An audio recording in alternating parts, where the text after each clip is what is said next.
మీరు నమ్మరు ఆ మాట. ఆ టైం కూడా లేదండి. కాకపోతే నన్ను కన్సల్ట్ చేసిన 4-5 వేషాలు ఉన్నాయి. అవేంటంటే ఆ బట్టలా చేయటం న్యాచురల్గా ఉండాలి. అవును, గంజాల గారి సినిమాలు వాటిలో విగ్గులు యాక్సెప్ట్ చేసేవారు కదా. వాళ్ళు 4 సినిమాలు చేస్తున్నాం, నీకు విజ్ఞానం అనేది ఎక్కడ ఉంది ఏంటి చూసుకుని ఆ టైం చూసుకుని సేవ్ చేసి కరెక్ట్గా పెట్టేవారు. అంతే తప్ప నాకు మిగిలింది ఏమన్నా అన్నీ అక్కడికక్కడ ఆన్ ద స్పాట్. అంటే ఒక రోజులో సార్ మీరు బిజియెస్ట్ టైంలో ఎన్ని గంటల ఎన్ని కాల్ షీట్స్ ఉండేవి? నేను మ్యాక్సిమం 4 చేశానమ్మా. 4 సినిమాలు 3 స్టేట్లో పనిచేశాను ఒకరోజు. ఒక్క రోజులో. కన్నడ పొద్దున హైదరాబాదు, మధ్యాహ్నం తమిళ్, ఈవినింగ్ బెంగళూరు. పెళ్లి చేసి మళ్ళీ మార్నింగ్కి వచ్చి హైదరాబాద్ ఎయిర్పోర్ట్లో స్నానం చేసి మళ్ళీ షూటింగ్ వచ్చాను. మద్రాసులో ఉండేవాడిని. ఇప్పుడు ఇంత సెక్యూరిటీ లేదుగా అప్పుడు. అవును, కానీ చాలా ఎంత విస్తారమైన కెరియర్ సార్ మీది.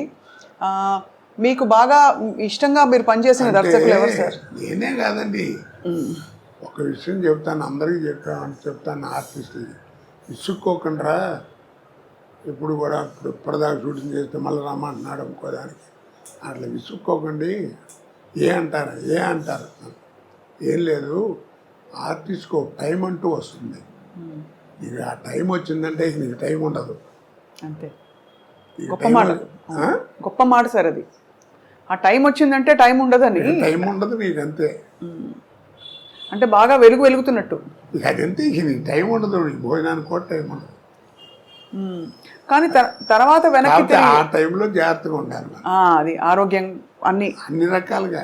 ముందు ఫస్ట్ బిహేవియర్, ఆహార వ్యవహారాల్లో, మాట భాషలో, అవతల వాళ్ళతో మాట్లాడటం, ఇవన్నీ జాగ్రత్తగా ఉండాలి. ఉంటే లాంగ్ లివిటీ ఉంటుంది. లేకపోతే ఎట్ట వచ్చిందో అట్ట అయిపోతుంది. ఎంతమంది చూసాం మన మహానుభావులు, సీనియర్స్ కదా. అవును సార్. ఆస్తులు పోగొట్టుకుని చివరికి అడుక్కునే పరిస్థితికి వచ్చారు. వాళ్ళకి ఏం కర్మ చెప్పండి. అదే బిహేవియర్. కాస్త మనకి మంచి టైం వస్తుంది. టైం వచ్చినప్పుడు టైం ఉండదు. ఆ టైంలోనే మనం జాగ్రత్తగా ఉండాలి. ఏ రకంగానో ఏదో భగవంతుడు నాకు నా పెళ్ళాం పెళ్ళి వాళ్ళ అదృష్టం బాగుండి అలాంటివి ఏం జరగలేదు, ఏదో వెళ్ళిపోతాను అంతే. ఆ మధ్య చాలా బాధేసింది సార్, మీరు ఒక వీడియో పెట్టవలసిన పరిస్థితి వచ్చింది. మీడియాలో మీకు ఏదో అయిందనే వచ్చే వార్త రావడం. ఇప్పుడు నేనేం సిగ్గుపడినా. ఇప్పుడు నువ్వు వచ్చావు, ఏం చెప్పాను? పిక్కలు కాస్త నొప్పిగా ఉన్నాయమ్మా, కట్టారు డాక్టర్ ఇది కాసేపు కష్టం, అందుకని కాస్త నడవటం అది కష్టం అని చెప్పాను. తప్పే దాంట్లో. వాడెవడో కొడుకున్నాడు చచ్చిపోయాడని పెట్టాడు ఒకసారి. నేను పిలిచి కేకలేసాను, తప్పయ్య అది. మీ నాన్నకి రా 75 ఏళ్ళు వస్తే కాళ్ళు నొప్పి కళ్ళు నొప్పి ఏదో ఒకటి వస్తాయి కదా, అలాగే నాకు కూడా వచ్చింది. నేను మంచినే కదా, నన్ను దానికి పెద్ద టీవీలో పెట్టి చెప్పాల్సిన కర్మ ఏంటి నీకు? తప్పు కదా. దాని మీద రూపాయలు సంపాదిస్తావా? కేకలేసాను నేను. పాపం సుశీల్ గారు పోయిందన్నారు, ఒకసారి జానకి గారు పోయిందన్నారు. ఆవిడ పాపం అమెరికాలోనే ఎక్కడ ఉంది అప్పుడు సుశీల్ గారు. ఆవిడ అక్కడి నుంచి ఇంటర్వ్యూ, నేను బాగానే ఉన్నాను, నా మీద అట్లా పెట్టకండి. ఎదుగో అక్కడ ఫోటోలు ఉంటాయి ఆవిడతో. జానకి గారి ఫోటో లోపల ఎక్కడ ఉండాలి, అది కెమెరా ఫోటో తీయించలేదు నేను బయట. ఇంటికి వచ్చారు, ఇంట్లో భోజనాలు చేశారు. చాలా అందరూ వస్తుంటారు నా ఇంటికి. ఇప్పుడు వస్తారా సార్ బాబుమోహన్ గారు, బ్రహ్మానందం గారు? ఎందుకంటే బాబుమోహన్ గారు మీరు కాంబినేషన్ అదిరిపోయింది అందరికీ. అదొక కాంబినేషన్ అండి. అది ఇండస్ట్రీలో ఎవరికి పెద్దగా రాదు. అది ఎలా గోపాలరావు, రావు గోపాలరావు, రామలింగయ్య గారు అంటే వాళ్ళ వేషాలు పెక్యులర్గా ఉండేవి. అవును. మా ఇదేంటంటే ఒక స్టాండర్డ్ కామెడీ, స్టాండర్డ్ అంతే. కాదు ఆడిదంతా వీడు పడతాడు, ఆడిదంతా ఇస్తున్నాడు. ప్రతి సినిమాలు తెలిసి కూడా నవ్వేవారు. తర్వాత బాబుమోహన్ మంచి టైమింగ్ ఉన్న ఆర్టిస్ట్. సినిమాలు చూస్తే వాడి తన్నులు చూస్తే అసలు సారి కూడా అట్ట కాలు తగిలే అరగదు, అట్ట టచ్ అవడం అంటే పడిపోయాడు. మంచి టైమింగ్ ఉన్నాడు. ఎందుకంటే డాన్స్ అది వచ్చు అతనికి, అదొక అది ప్రాప్తం. అది సార్ మీరు అన్నట్టు రంగస్థల అనుభవం, రేడియో అనుభవం, అది వాయిస్ మాడ్యులేషన్, హావభావాలు, బాడీ లాంగ్వేజ్ కొంతవరకు. కానీ డాన్స్, పౌరాణిక పద్యాలు ఇవన్నీ కూడా నేర్చుకున్నారా సార్ మీరు? నేను పౌరాణిక పద్యాలు నేర్చుకోలేదమ్మా. పౌరాణిక చిన్న నాటకాలు పెద్దగా వేయలేను, ఎవరు ఉంటాయో వేసాను. అప్పుడు పద్యాలు ఎలా మీకు దాంట్లో పద్యాలు పెట్టలేదు, పెద్దగా పెట్టలేదు? ఓకే, అలా అలా పెద్దగా కాదు, పద్యం పెట్టుకున్నాను ఎంతసేపు ఇలాగే. ధూళిపాల గారు దుర్యోధనుడు అద్భుతంగా ఉంటుంది, అమ్మాయి సభ చేస్తుంది. ఆయన పాట పద్యం ఉండదు దాంట్లో, ఒక పద్యం చదివేవాడు. కౌరవ పాండవులు వీళ్ళు పెను కాలం చెరువు అయ్యి అని కృష్ణుడు దగ్గర, అది కూడా మామూలుగా చదివేవాడు.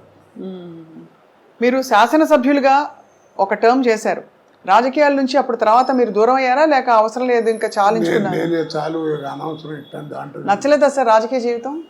బాగాలేదనిపించిందా రాజకీయ? నచ్చలేదమ్మా, నాకు సూట్ కాలేదనిపించింది.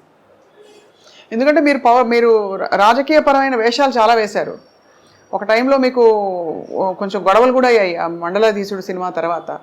సో మరి రాజకీయాలు మీకు అసలు ఆ వాతావరణం నచ్చలేదంటారు అయితే? ఎందుకు నచ్చలేదు సార్? అంటే చాలామంది అదొక అవకాశంగా అదృష్టంగా కూడా భావిస్తారు కదా. అంటే నేను పనిచేసినప్పుడు పాలిటిక్స్ అండి, ఇప్పుడు పాలిట్రిక్స్, ఆ ట్రిక్కులు నాకు రావు, మరి ఎందుకని దూరంగా ఉన్నా. అవును, కానీ అదే సార్ అనిపిస్తుంది, అంటే అంత గొప్ప జీవితం, గొప్ప అవకాశాలు మీకు వచ్చిన తర్వాత ఇప్పుడు మీరు టైం అంతా మీరు కుటుంబం నుంచి దూరంగా ఉన్నాను, కష్టపడి పనిచేశాననే ఫీలింగ్లో ఉన్నారు కదా సార్, బాధ. సో ఇప్పుడు మీకు మీ దేవుడు ప్రత్యక్షంగా మీకు ఏం కావాలని అడిగితే ఏం కోరుకుంటారు సార్? మీ ఇంకేమైనా? నేను ఎప్పుడూ మనసులో ఉండే కోరిక ఒకటేనండి, సార్ నేను చచ్చేదాకా నటించాలి, చచ్చిన తర్వాత నటుడిగా బతకాలి, అది నా కోరిక. అది సార్, అంటే ఇవాళ చాలా అద్భుతమైన మంచి సందర్భం, మీ పుట్టినరోజు సందర్భంగా మాట్లాడుతున్నాం కాబట్టి మీరు ఎప్పుడూ చిరంజీవిగా మీ పాత్రల ద్వారా ఉండిపోతారు సార్ మనసుల్లో అదే ఎప్పటికీ. అలాంటి పాత్ర రావాలని నా ఉద్దేశం.